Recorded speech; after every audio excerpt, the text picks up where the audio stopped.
welcome everybody to our Clinical AI Interest Group meeting for March 2026. Thanks so much for joining us today. If you don't know me, I'm Emma Caroon. I'm one of the co-organisers, along with Joe, who will appear on camera in a second, Alicia Davies and Nick Foggle. We do these monthly meetings to try and get kind of things that are going on in the clinical AI space towards you, so you get a deeper understanding of everything in that space and can ask questions and have discussions about it. I've got a few notices to begin with. The first one is that there is a Maturing Rush meeting at the end of the month, the 30th of March, and I will put which you can sign up for. I'm just going to find the details because I've lost them. Here we go. Yeah, Monday the 30th of March at 3 UK time. And it's about structured missingness, which I think is a really interesting topic. It's one of the themes of that particular research programme. And it's Dr. Robin Mitra, who's a professor in statistics from UCL. I'll put the sign up details in the chat when we're having our main talk, so you can sign up for that. And I think that's the only notice we've got at the moment. Before we go to our speaker for our presentation today, who is Henrietta Hughes, who is our Patient Safety Commissioner for England, if I'm not wrong. I want to invite people to give a 3-minute intro. We haven't got anyone who's volunteered, so sent me an email about it. So just to remind you, we try and get people to introduce themselves during meetings so that we can just sort of start a bit of networking going, sort of continue our networking. So if you'd like to put your hand up and you can say who you are, where you work, what you kind of do, and if there's anything you'd like to ask from the group. So it may be like, do you need a collaborator? Do you need to know about a certain topic? Something like that. So if anyone wants to do that, you have to keep to about 3 minutes, and we'll have a couple of people. Please do put your hand up now. Oh, great. Ashish, have I said that correctly? Ashish, yeah. So I'm joining from India. Very warm welcome to everyone. Hi from India. So I'm an academic. I work for a Center for Digital Health at a university in India called Ashoka, and 2 primary research interests. One is intersection of ML, AI, and medicine. There my focus is on cancer informatics. So recently built tumor segmentation and an oncology medical education project on that line of work. On the other line of work is bio and AI, where I have been working on antibody and computational protein design and computational antibody design, again, for drug targets against cancer. So I'm a little obsessed with cancer. I'll yield the rest of my time to, but if anybody wants to look me up, I'm Invent Cures on Twitter, and inventcures.github.io is my page. Happy to be part. Thanks so much. If you want people to contact you, please put your details in the chat. I can see there's other people who are also introducing themselves. Oh yeah, brilliant. Go for it. If anybody has a connect at CR UK, Cancer Research UK, would appreciate a warm intro. Yeah. You can contact me. I have a good contact at CR UK, so please email me. I can put you in touch with them. Okay. Brilliant. Yep. So put your details. Thanks to Judith, who's put their details in the chat. Also Holly, that's excellent. Fanny, next person. Hello. I'm Fanny Deligani, and I'm a senior lecturer at the School of Computing Science at the University of Glasgow. My group works in 3 main biomedical areas. That is medical image analysis, and I did my PhD also in medical image analysis. We also work on analysis of neurophysiological data, and that includes EEG data as well as ECG data from the heart. And we have work also on privacy preserved human motion analysis. And in fact, our paper recently on differentially private to the human pose analysis has been accepted to CVPR, so I'm very happy about it. Yep. So, and this is my first time participating to this meeting, and I'm very curious. Oh, very welcome. Brilliant. Thanks for introducing yourself. First time coming, so that's very brave. So thanks so much. We've got 3 more hands up, so we'll take those people, but we'll be quite quick. So Christian, over to you first. Thank you. I will be quite quick. Hi, I'm Christian. I'm a senior bioinformatician at Genomics England, and I work a lot on the interplay between the genetic components and treatment outcomes. And as you all know, we have a lot of treatment information coming in from the NHS, but very few of that have very clear outcomes. And I work on developing AI tools to associate or label those outcomes for the patients to further research. And yeah, very excited to be here and see what's going on. Great, thanks very much. And Julia, you're muted still. Hi, can you hear me? Sorry about that. Yes. I'm Julia Cawthorne. I'm Chief Operating Officer and a Senior CSO at Safan Consulting. So we're a consultancy who offer compliance services to the NHS and suppliers. So with national safety standards and software as a medical device. So we undertake clinical risk assessments on products, but my interest here is for kind of the AI aspect, and particularly in patient safety. Great, thanks so much. And I'm going to swiftly move on to Daniel.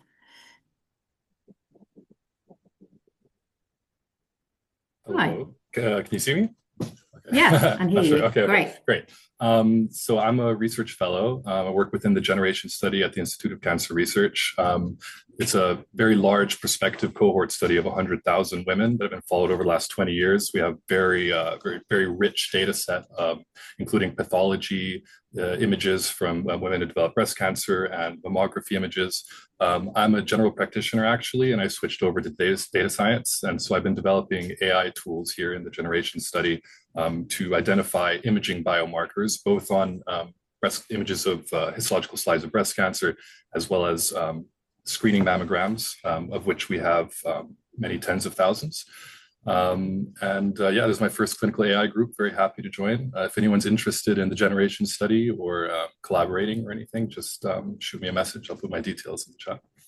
Great. Yeah, brilliant. Thanks so much, Daniel. Thanks to all the people that introduced themselves. And please do put your details if you want to be contacted or have an ask that you didn't say, put that in the chat, and then people will start contacting you. We are a very friendly bunch, so I'm sure you will get emails. So yeah, I'll just ask for what you want. So now, thanks very much for that. I'll hand over to Joe. It looks lovely and sunny where you are because you're outside. So hopefully we can hear you. Yeah, thanks, Emma. Can I just check, is my microphone working okay? Yes, perfect. Brilliant. Well, good afternoon, everyone. And I'm joining you from a very sunny St James's Park, very unseasonal sunshine for the UK. And it's a great pleasure to introduce our thematic speaker for this afternoon, Professor Henrietta Hughes, the Patient Safety Commissioner for England, who will be talking to us about her role as Patient Safety Commissioner, and also about the MHRA's National Commission into the Regulation of AI. Henrietta, the floor is yours. I'll share your slides and let me know when you're happy for me to move things on. And if you do have any questions for Henrietta as we're going, feel free to drop them into the chat. I'll come to questions towards the end. But if people would like to unmute towards the end as well, they're very welcome to ask questions directly. So Henrietta, over to you. I'll load your slides up. Amazing. Well, thank you so much for the invitation. I'm very excited to be here. Just even from the introductions I've heard this afternoon, I can see the real potential just for the networking in this network. And I'm really going to talk about, I suppose, how to think about patient safety from a patient's perspective in general terms, and then sort of narrowing that down in terms of the AI commission that Joe mentioned. So next slide, please. So the Patient Safety Commissioner, this is a newish role. I've been in post for about 3.5 years. My background is also as a GP, and I always think that's a really good thing when you get lots of GPs in a meeting. it's a role that came about because patients had been harmed.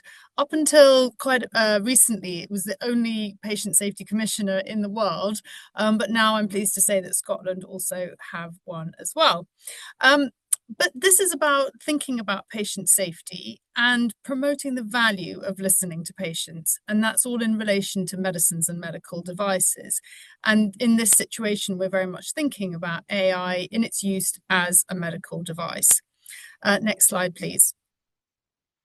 So unlike everyone else who from the MHRA involved in the AI Commission, my role is not as civil servant. I'm a public appointment by the Health Secretary. So I'm independent of government, but I am sponsored by the Department of Health and Social Care. And since November, I've been hosted, which means my office is based at the MHRA headquarters. And these two kind of combinations of my sponsor arrangement with the Department of Health and my hosting arrangement with the MHRA gives me, I suppose, more insight and access into the regulation and the officials, but still able to bring that independent voice of patients into the conversation. And I've put here about powers. Now, I don't have the power to fly or go invisible, those would be great. But I do have some powers in the statute which set up my role, including making recommendations and also requesting information. And I have used both of those over the past 3 years in a judicious way, I would say, but in a way to help move the health system on to avoid having some of the same health scandals of the past. And I'll talk about those in a little detail as I go through. Next slide, please. So just to set the scene in terms of the burden of adverse drug reactions, if you can look at the OECD countries and you look at the costs from avoidable admissions due to medication-related harms, and not only the added length of stay for those patients, but also the opportunity cost that it has for other patients who can't access healthcare, we're looking at over 54 billion annually across the OECD countries. So this is a really significant harm, but because it gets spread across many people and the harms are often sometimes not obvious or they might be invisible, it really is something which is quite difficult to kind of wrap your arms around. Next slide, please. And it's estimated that there are 237 million medication errors each year in England. And that could be a combination of different things in terms of incorrect prescribing, incorrect administration, incorrect dispensing. But I do think that, we're looking at 700 deaths a year caused by these errors.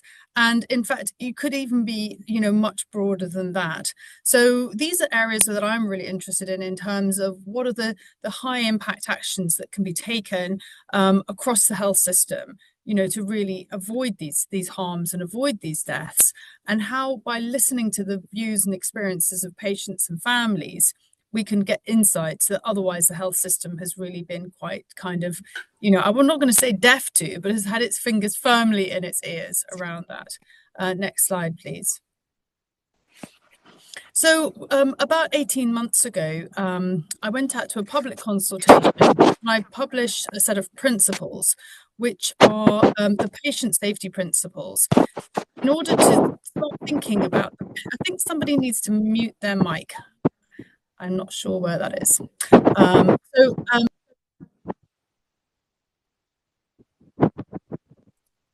Okay, I've unmuted myself. Thinking about the ways that we can incorporate the patient's perspective into the decisions that we make to design and deliver healthcare. And, when you're thinking about the work you're just designing, to improve care and outcomes for patients, I'd be delighted if you wanted to have a conversation about how you could incorporate the patient safety principles into your work. Because I would contend that although these are very simple, in fact, almost stating the bleeding obvious, if we use them all the time and every day, we could really start to tackle some of the issues that continue to cause patient harm. And on my website, we've got some additional resources that might be useful, including for those of you who are registered with a professional regulator, so particularly doctors, nurses, or pharmacists, some resources that you could find useful for your appraisal, but also in terms of the, thinking about your teams and thinking about the pieces of work that you're doing. And just as an example, we have used these patient safety principles to analyze the amendments for the assisted dying bill team. We've worked with professional regulators on their corporate strategies and with independent healthcare providers to develop their patient safety strategies as well. So they have a really wide application across the whole of healthcare. Next slide, please. And when I think about how patients have been harmed in the past, a lot of this is to do with the fact that the epistemic injustice, which is the imbalance of power, the imbalance of language, or the imbalance of knowledge, and how that plays out in patients' healthcare. So not only when it comes to decisions about what decisions people are going to make about their care, that they can lack the power in the relationship to be able to ask questions. They may not have the jargon that triggers the right responses, but they also have gaps in knowledge compared to those who are delivering care. And I'm really interested in how potentially AI could start to reverse some of this as patients are starting to check their symptoms before they come to the doctor, and may have more language, they might have more knowledge, and that helps to reduce this imbalance of power that there is in the consultation. And people are using this for their writing complaint letters and, for all sorts of other areas as well. So I think this is a really interesting concept in terms of that dynamic between patients and families and those looking after them. Next slide, please. So I think this really just sort of plays out in terms of who's at the top of the tree, who's at the bottom of the tree. People may have different views about this. I've chosen not to put managers or health ministers on this graph because I think there's something about where does the true power lie. We've got some doctors on the call. I hope there are some other multi-professionals as well. But I think what's really important here is that we're aware of this, we think about it, and we learn about how we could mitigate some of this as well. And you can see that patients are right down at the bottom. But below that, you have people who've got language or cognitive barriers. Also, children and young people are very low down in the pecking order when it comes to their voices being heard. So part of our work on the AI Commission has been thinking very much about whose voices do we need to listen to, how do we do that in a really deliberative way, and how do we use those insights to really inform the work of the Commission. Next slide, please. And I think this is a tragic example where this was really played out in real life, where a 13-year-old girl, Martha Mills, who was on a holiday with her family in Wales, she went on a bike ride and there was sand on the path in front of her, and the front wheel of her bike slipped on the sand and the handlebars turned round and pressed very deep into her abdomen when she fell off the bike. And that caused a pancreatic injury, which very gradually became worse. Her condition deteriorated. She was admitted to hospital and then transferred to a specialist centre in London. And over the course of the next 4 weeks, although Martha herself and her parents were raising concerns about her condition, the staff in the hospital didn't listen and didn't escalate those concerns. Martha then went on to develop sepsis. And even though she and her family were saying, could this be sepsis, and raising concerns about a rash, they were told, no, it's just a standard infection. That's a rash from the antibiotics. We'll get a dermatologist to come and see her after the weekend. But very sadly, she became so unwell over the weekend and then passed away. And a coroner ruled that had she been, escalated to intensive care earlier, then she would have probably survived.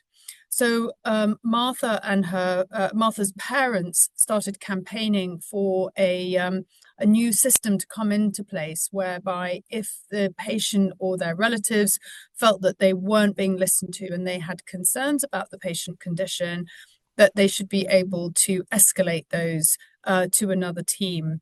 And they called that Martha's Rule. So next slide, please. I was asked by the Secretary of State for Health and Social Care to develop the policy for Martha's Rule, and working with a whole wide range of different organisations and Martha's family. This was the bones of that policy. And some of you in your role may have Martha's Rule now up and running where you work. So the key elements to this were to have a structured approach to listening, which means that when on a daily basis, at least, the patient should be asked, do you feel well or ill? Do you feel better or worse than you did last time we asked you? And that information can anticipate deterioration in the patient before the news scores change.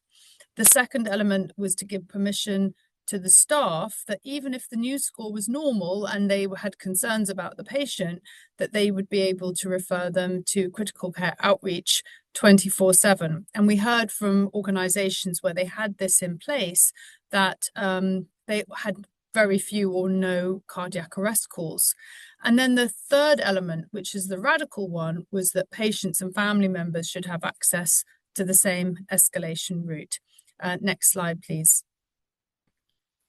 So you can see that this is not just safer for patients.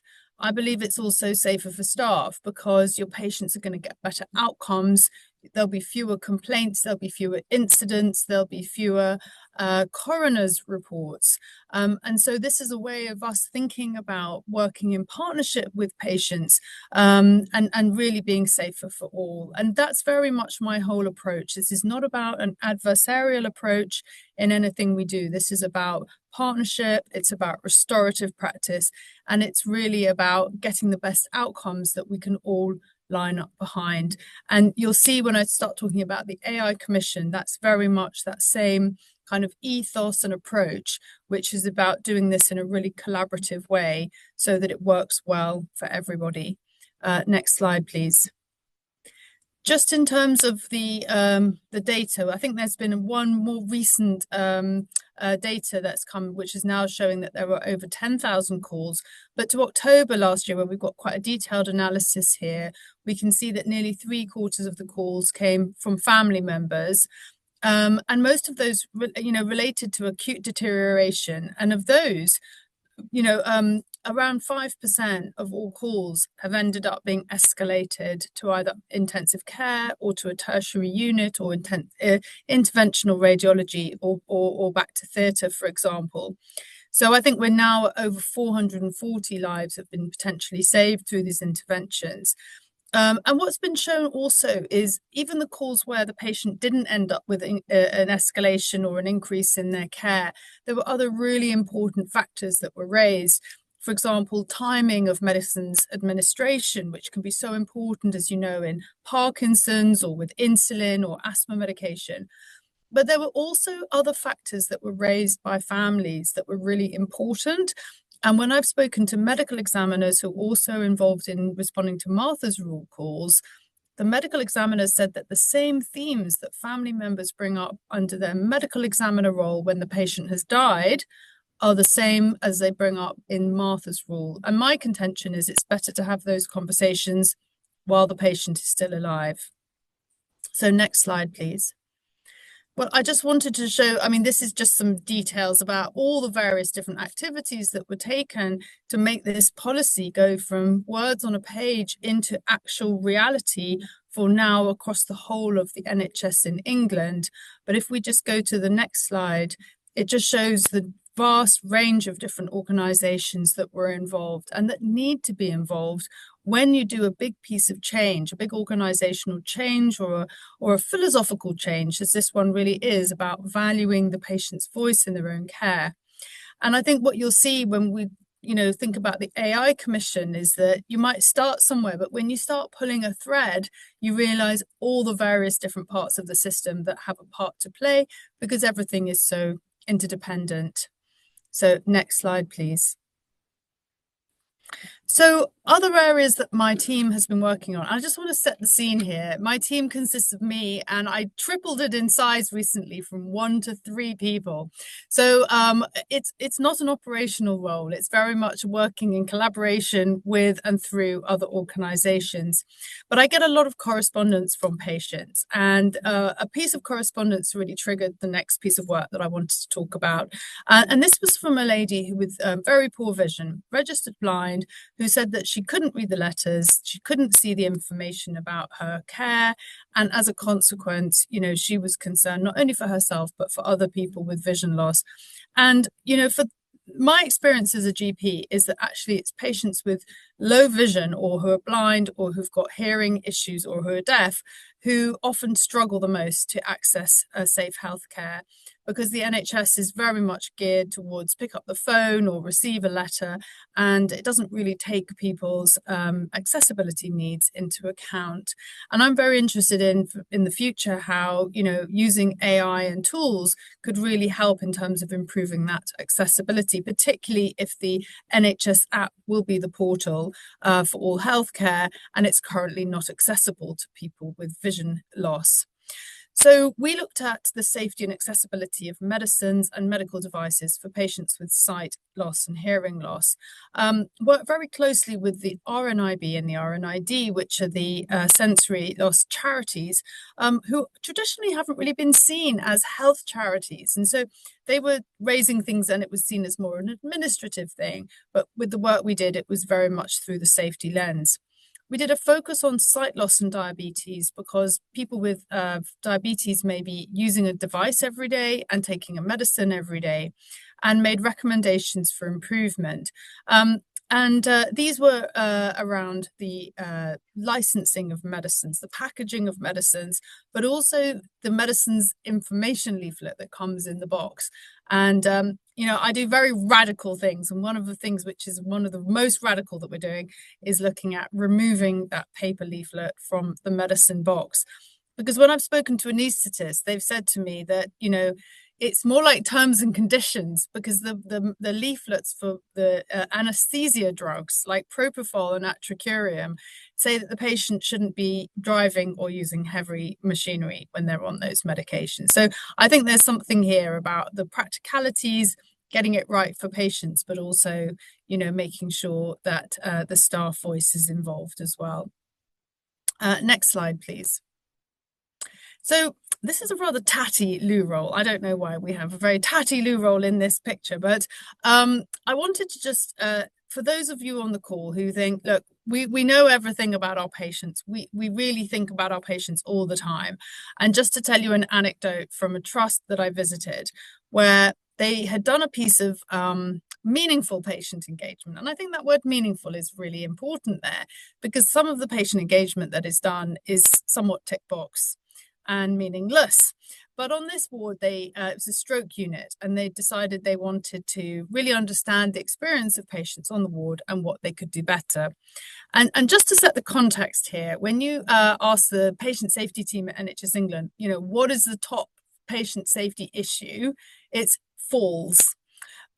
So the patients who'd been on the ward, one of them said, look, it would be brilliant in the toilet cubicles if you could have a toilet roll on both sides, because if you've had a stroke, you've only got a 50-50 chance of being able to reach the paper. And I thought to myself, look, this is a ward which has got experts, it's got professors, it's got, pharmacists, it's got physios, it's got nurse consultants, and everyone there is an absolute expert and they know everything about stroke, except they don't have the experience of the patient in the cubicle, because they don't go in the cubicle with the patient. And so, the patient voice tells us so much that we would never learn in our training. We would never learn, in our clinical experience. And so I would really just encourage everyone on the call to think about, what do you know and what don't you know? And what do you not even know that you don't know? The classic Rumsfeld in terms of how do you engage with patients to be able to ask them the right questions to learn what you would never otherwise know. And I've just discovered more from what people tell me in my role as Patient Safety Commissioner than I did in 30 years as a doctor. So just be aware that being a clinician or a scientist or an academic in itself can be a barrier to people telling you things. So next slide, please. Okay, so this is the bit you really wanted to hear about the National Commission into the Regulation of AI in Healthcare. So this is launched by the MHRA. And as you know, I live in the MHRA building. My team does, but I'm independent of the MHRA, and I'm the Deputy Chair of the National Commission. So this is about how the MHRA can define the future of AI regulation. Now, as you know, that AI is global, disruptive, and fast. Regulation is slow, national, and consensual. So how do we make this work? Particularly when the last time that the regulations for medical devices was updated was in 2002. So it was designed very much for products, which once they'd been made, didn't really change over time, like a hip joint or a heart valve. And software as a medical device or AI as a medical device is a whole new world, but it's already happening. The plane's already in flight. So the National Commission is really bringing together a whole wide range of different people, including technologists, including health systems, including the four devolved nations, and also across Whitehall, so that we can really understand from multiple different perspectives on how the regulations need to be changed. We're going to be making recommendations in about 2 months' time, which focuses the mind because we've been doing this at pace since about November last year. It's very much part of the 10-year health plan, which, as you know, is basically AI will solve everything, and also part of the life science sector strategy. And you can get more information about the AI Commission from that QR code, or I'm sure we can share the link in the chat. Next slide, please.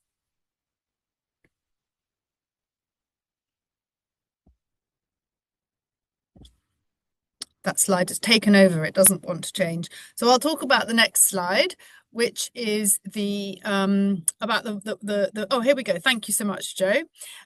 It's about the four working groups that we have. So we have our overall chair is Professor Alistair Denniston, who's from the CERSI AI. And as you know, I'm the deputy chair, but we also have four working groups, of which I chair one of those. And I think the other thing which is really important is the cross-cutting engagement work that Joe has been leading. And that is around patients and the public. So we've had a call for evidence, and we're going to be presenting our initial findings from that at a meeting on Friday. But also deliberative groups, thinking very much about the wide range of different people as part of the public. So representing the public in the UK, and then thinking very much about underserved groups whose voices don't always get heard, who don't always know what might be happening in terms of advances in science and technology, and then thinking very much about how we're making sure that the views and voices of clinicians and healthcare providers is done as well. So we've had two experts who've been leading focus groups with 60 different organizations over the last 2 months. And then we have the Secretariat, who have the fun of synthesizing all of that information along with the information from the regular monthly meetings that we hold, where we've been looking at the 4 pros of the product, of the producer of that product, of the provider, that's the hospitals, GP practices, etc., and the professionals, and then the proportionality of regulation across this space.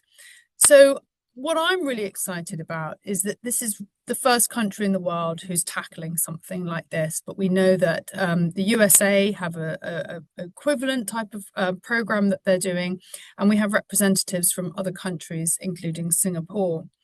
But the other aspect, which I think is really important, is that this is going to affect all of our lives. It's going to affect our healthcare now and also in the future. And it's that combination of views and experiences pooled together that will really support us in making those recommendations to the MHRA. But like I said before, sometimes when you pull a thread, it can go in lots of different places. And it's clear that the work of the MHRA alone is not everything when it comes to the deployment and use of AI.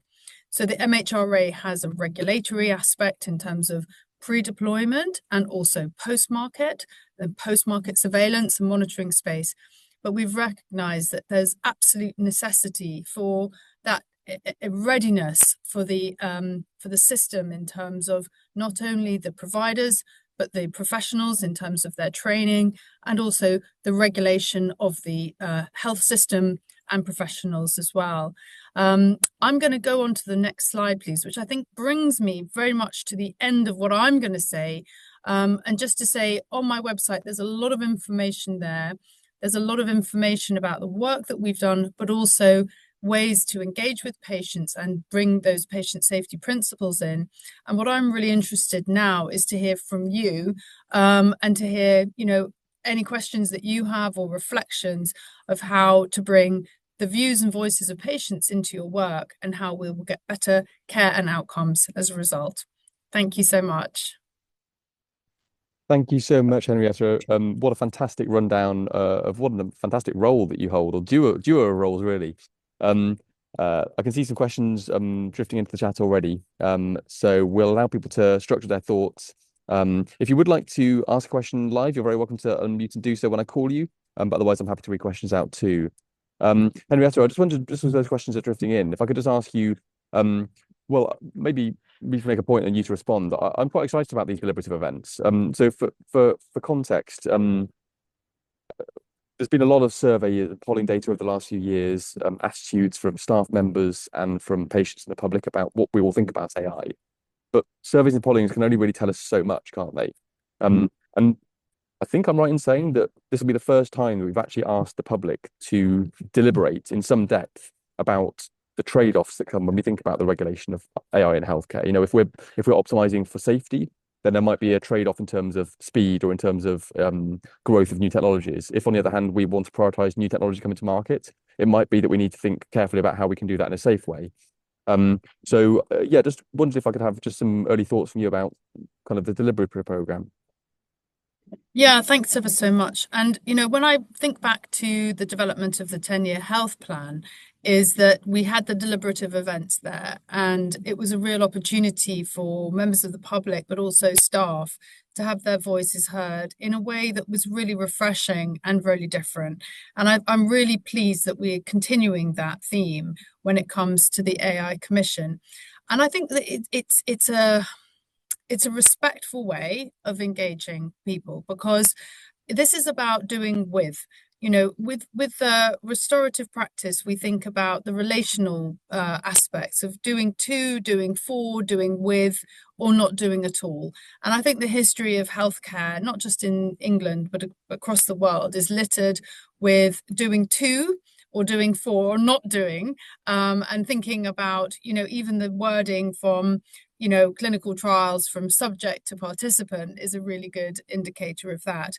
But this is about doing with, and it's not just because, that's a sort of nice to have or looks good on paper. It's because I hope the examples that I gave, in the talk just now, show that when you actually bring the patient views and the patient voice and the public in, we get better results.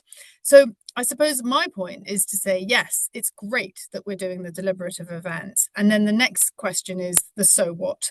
What's going to happen as a result? How will we incorporate that not only as an input into developing the recommendations, but also what are the opportunities for testing the principles and the recommendations, back with the public as well. So I know that I'm always raising the bar, for the MHRA, but I feel that it's what I'm here to do.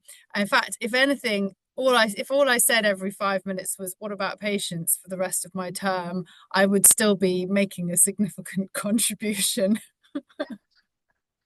Thank you. And I think that point of, but what about patients, is maybe one all of us should carry with us if we're working in whatever guise in health technology, whether we're on the development side, producing products, and whether we're in research or whether we're cutting edge delivery. I see lots of hands up. I will just quickly mention that we're partnered with the Health Foundation and National Voices for those deliberative works, and thank you to the teams there for all their hard work putting those together.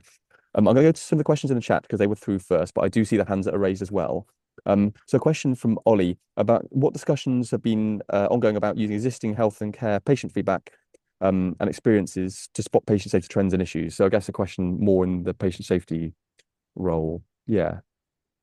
Yeah, so it's a really interesting question, Ollie, because we know that there's a lot of information that doesn't get put together, so that might be coming through staff incident reports, it might be coming through yellow card reports or back to manufacturers, but there's also a wealth of information which sits in patient complaints as well, which is safety information. So what I'm really interested in is the organizations that are starting to combine that information and then drawing insights from it. So for example, Buckinghamshire Healthcare using an AI from a company called Quantium, it's called the Quail tool, have been doing exactly that. They've been drawing together patient complaint information, patient safety information, and other safety data as well. And then from that, they've been able to identify themes and trends that they've been able to then put quality improvement around, but also identified, for example, clinicians with performance issues, because that had been dispersed across multiple different data sets. So I think that's really important about how we can use AI to support improvement, but also part of that is sort of looking at things differently and moving away from that sort of siloed, disjointed approach to data. Yeah. Thank you so much. Kevin, we're going to come to you next, if that's all right. You got your hand up. Did you want to unmute and ask your question? Yeah, actually, I suppose my background is I'm one of the entrepreneurs trying to build stuff, and we're working in digital mental health, which, if we talk about patients not being listened to, I think is perhaps the biggest area where patients have never been really listened to. But the question I was going to ask is about Martha's rule and AI, because one of the problems about AI is you lose the tails in the distribution, and the events like Martha's sit in the tails. So I was wondering if you guys thought that through, or is this, just a AI wash? A better word. Yeah, I think it's a really good point. And, the tails are kind of where some of the real opportunities for improvement are. But there's also something about, how can I put it? How we're trained as clinicians very much to believe the machine. And if the machine says the patient's okay, then the patient's okay.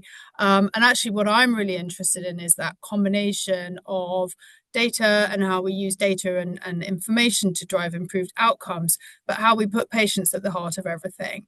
And, when it comes to things like pulse oximeters, that's another really good case in point, where people will look at the number on the pulse oximeter, not really understand the limitations of the device or, the potential bias that exists there. And if you just focus on that, then you can lose that really rich kind of patient not only their clinical examination, but also the history. So I suppose sometimes I think I feel a little bit old-fashioned, because I'm like 70% of the diagnosis comes from the history, 20% from the examination, and 10% from the tests. And I think one of the risks we run is that we believe the machine, we forget the patient, and then harm happens as a result. So when it comes to bias, for example, if we understand the bias and we understand the limitations of the device, and we think very much about, what our duties are as a clinician, and that goes all the way up through the system in terms of the commissioners, the regulators, etc., then I think we will build safety in. If we just everything's rushed in and we all believe the machine all the time, then I do think we do run the risk of repeating the same errors of the past. I mean, it strikes me that it requires a different way to approach how we incorporate machines into the actual process, because the thing you're fighting there is evolutionary, an evolutionary advantage, which is being lazy. It looks like, quacks like, and sounds like it's a duck. Yeah, and the thing about it is that, when we're given the right information and the tools, and that's not just the staff, but patients as well, then, we have a better opportunity to do things better. And so that's why with the Commission, we recognize that as much as we'll be making recommendations to the MHRA, there will be recommendations, findings, and observations to the rest of the health system as well. And that includes the professional regulators and demystifying or myth busting, some of the what's written in the regulations, or the guidance that comes to healthcare professionals, because there's got to be grounded in reality. It's got to be real and work in the real world, not just work as imagined, but very much work as done. Thank you so much. I can see with lots of questions in the chat. I'm going to take a couple from the chat if that's all right, and I'll come to you afterwards, Yusuf. So there's a question from Roy, and we might not be able to give too many spoilers on this, Roy, but the question was around, are we thinking about continuous system level assurance rather than kind of static pre-market assurance? Anything you want to say on that comment, Henrietta? Well, I have quite strong views about post-market surveillance, particularly about medical devices, because most of the time when I go and speak to a room full of clinicians, I say, look, put your hand up if you know that yellow card can be used to report concerns about a medicine. And most hands go up.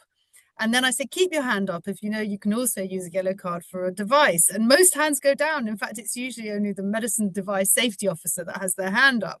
So this is a sort of secret thing. And I don't know why it is, but I don't think it really does it doesn't really, from my view, do the whole job. And so how we're going to have a effective post-market surveillance that enables, higher risk AI to come into a variable system is a really big topic for discussion. But it's clear that, people describe it as the seatbelt that allows us to drive faster. And we really do need an incredibly robust and a reliable system for post-market surveillance that the public probably already believes that we have. Thanks, that's brilliant. A question from Raj. One problem in epistemic justice is around relief of patient anxiety. And could AI be a tool to allow patients to better understand why certain treatments have been recommended, or the choices they actually do possess? Yeah, so that's a great question. And in fact, if anything, I might kind of flip that question, because thinking about Montgomery versus Lanarkshire in terms of consent, I'm thinking here how AI could potentially help patients to articulate what matters to you, and therefore to really understand what information they might be needing to get to be able to make a decision about their care. And if I give an example about knee replacement, for example, do all people who are offered a knee replacement know that they're not going to be able to kneel afterwards? And how's that going to impact, for example, if they required to kneel as part of their religious obligations, or they love gardening and they want to kneel in the garden? So part of this is not just about the information that the clinician wants to impart to the patient. It's about people having a better understanding of, what information they may want to know about a treatment, and therefore how they're able to consent to it. So I feel quite excited about that, and I really would love to see tools that support patients, by doing that pre-conversation before they then, have that shared decision-making conversation with their clinician. Yeah, I think that's a fantastic All point. those entrepreneurs out there. Yeah, it's a brilliant point, Henrietta, and thank you so much for the question.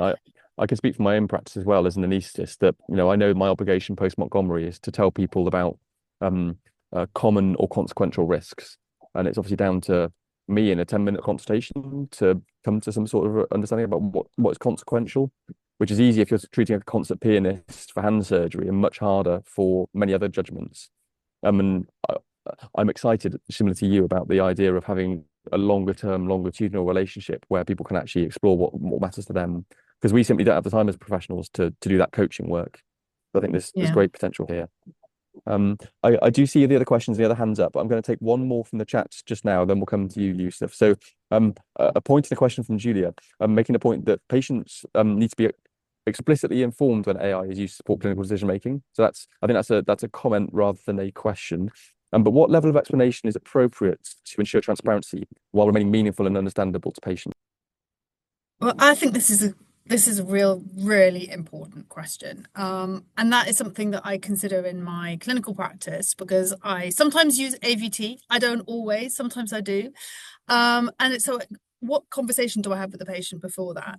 But then on the other hand, if AI is embedded into the clinical system that I'm using, what information do I give the patient in advance of that? And we've been using algorithms for a while. So, for example, when we're using Q cancer, Q risk, etc.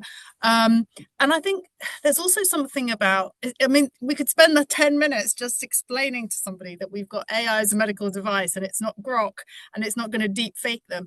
So I think that this is where we have to have an ongoing conversation with patients and the public about the use of AI and about the difference between AI as a medical device and general AI that might be used in a missile, defense system. Because we could have the fabulous systems that are fast, safe, but they're not trusted and the public won't use it.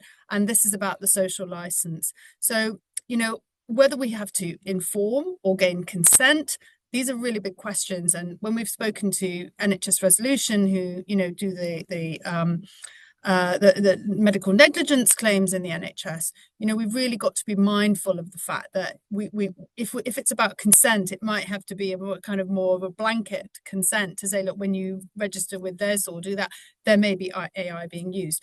When it's high risk AI, I think that's a different matter. And when particularly high risk almost might be experimental, then I do think there's something there about making sure that patients have really signed up to it. This is an ongoing conversation, and I don't think we'll fix it this afternoon.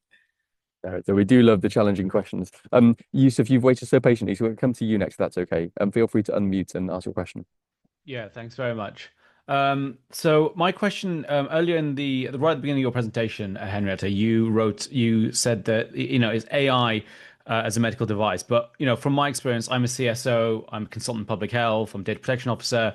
I know that most of the AI used is not a medical device. Okay, so a lot of the digital health technologies we use are not medical devices, so they don't fall under MHRA jurisdiction. So what applies to them is actually the DCB clinical safety standards. And my own research I did last year showed that there is very little in the way of compliance with these standards across the NHS. So 70% of devices used in the NHS don't meet the legal requirements to use them.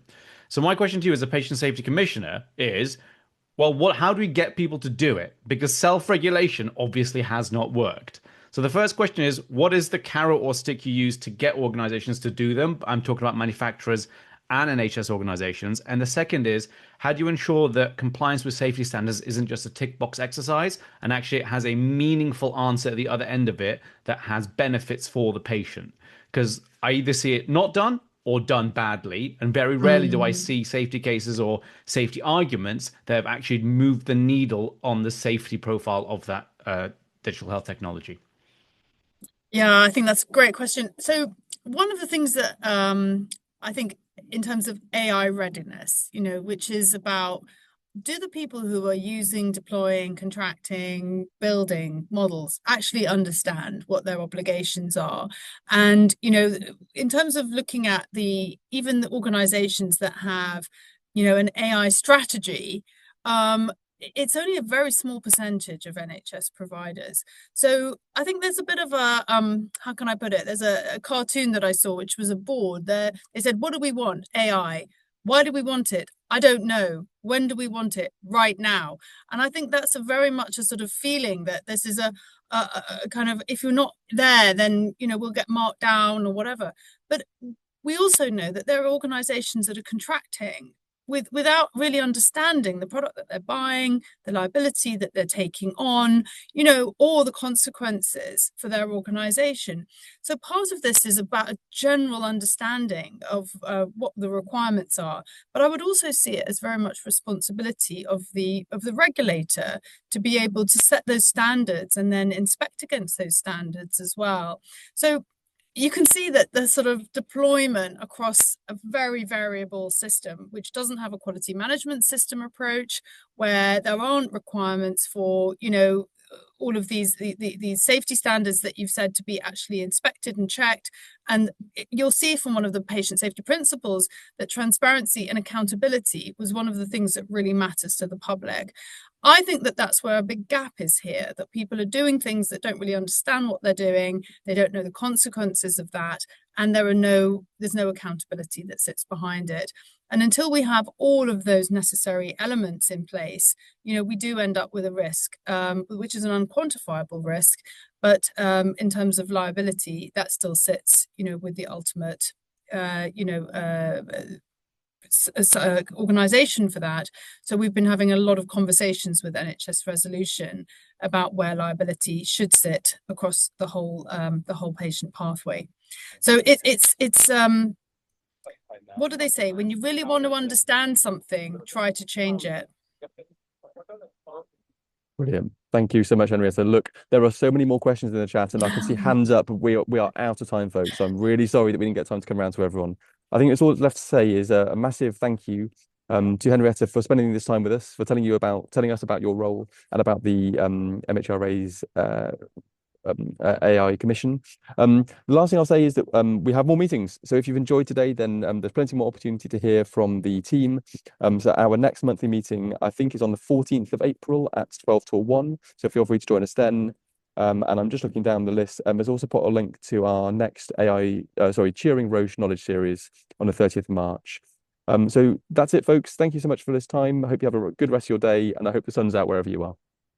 Oh, thanks so much. What a fantastic lot of questions. Thank you very much, everybody.